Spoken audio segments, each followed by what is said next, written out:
Welcome back to Roosevelt Live. The last two segments was kind of, a lot of stuff about race and things of that nature, kind of hard-hitting things I felt. So I thought about, on the lighter side, giving a little credit, a little shout-out to this young guy. He's 13 years old. He's out of Atlanta. I think his name is Steven. He's already in his second year at Morehouse, which makes him an extraordinary kid, because it's one thing to be on the right side and doing your schoolwork and etc. But if you're in your second year of college when you're 13 years old, obviously you're a prodigy, you're a genius.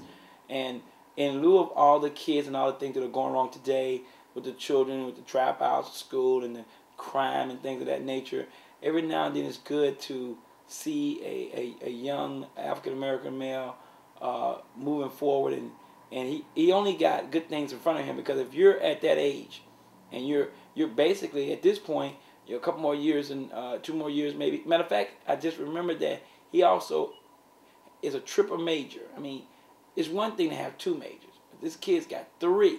I mean, that's unbelievable that he's able to hold down and be steadfast on and not be overwhelmed by being in college. And he seemed like a good kid, and he's interviewed alongside of his mother, and he wasn't like strung out or like acting crazy or anything. He seemed well mannered, everything in place. Even though he's only 13, the way he was speaking, you would think that he was maybe 23, 24, 25, because the way he put his words together and everything is not indicative of a 13-year-old. So I was really happy to see somebody out there that are doing some of that nature. He has nothing but good things in front of him, and I know that before he can probably hit the age of 18, he'll probably already have a doctorate degree, because at the pace he's going, there's no place to go but up. I mean, I can only imagine he's just going to be a successful person unless something really derails him. I can't see that kid doing anything. And I remember him saying that he wanted to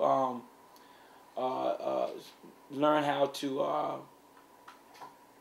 for fertility reasons, he wanted to make sure people that have a problem having kids, that he found some way to combat that he would be able to help people that couldn't have kids, and maybe find some scientific way to make them have the same pleasure that other families have and having their own kids. So I found that a very nice thing to say from a kid at that age, to even think of anything like that and not be out listening to rap music or doing something bizarre, but actually thinking about the future and where this country is going, and his position or place in this future, in history at least, to offer something back to a country and a place that obviously giving him opportunity he wouldn't have had years ago. But the university would open arms for him now, and I'm glad to see that. And maybe more children would not necessarily be able to do what he did and be at college at 13, because that's something that's extraordinary. But at least kids focus on education, because a lot of kids today somehow don't think education is important. They think being a rapper is important. And it's okay to be a rapper, but be an educated one. It's okay to be a ball player, but be an educated one. Okay? These things are okay, but just make sure you put education in front of them. Because if education is not in front of them, it won't be long before you don't have them. So for all the young people out there, or parents that are struggling with their kids, to try to make them understand that the future is about how much education you have. Because this is what's going to open up doors for your children. It's going to open up doors for their children, because the children that's coming up now is actually the future of this country.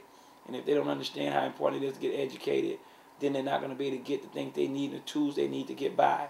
And it's something that I hope that when seeing that report on that young kid earlier, that it would inspire other young kids, be they African American or Caucasian or Hispanic or any race, that they keep focused, and that the parents focus. And remember that your son may be a good football player, but just like you go to those football games and cheer him on, go to the school and cheer him on.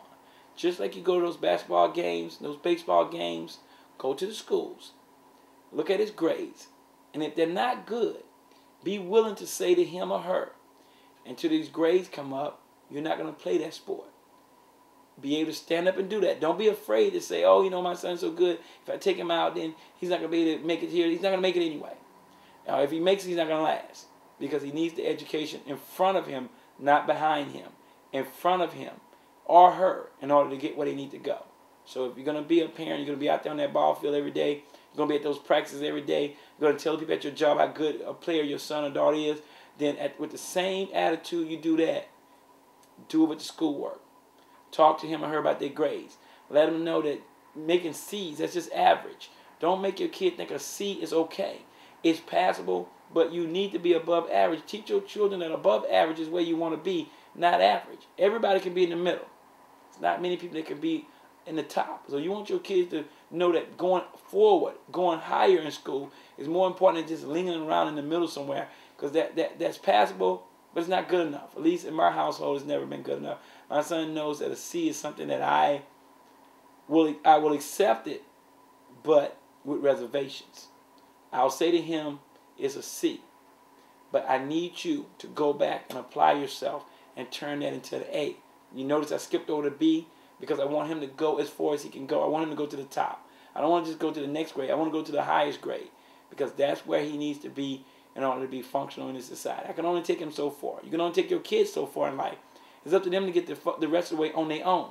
But if we provide them with the tools they need, and we understand that talking to your kids are important, family time, things of that nature, all these things play into the role of them being successful.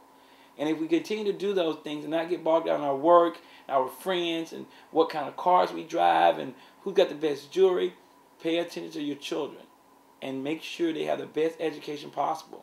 Because without it, they'll just be another statistic. And you don't want that.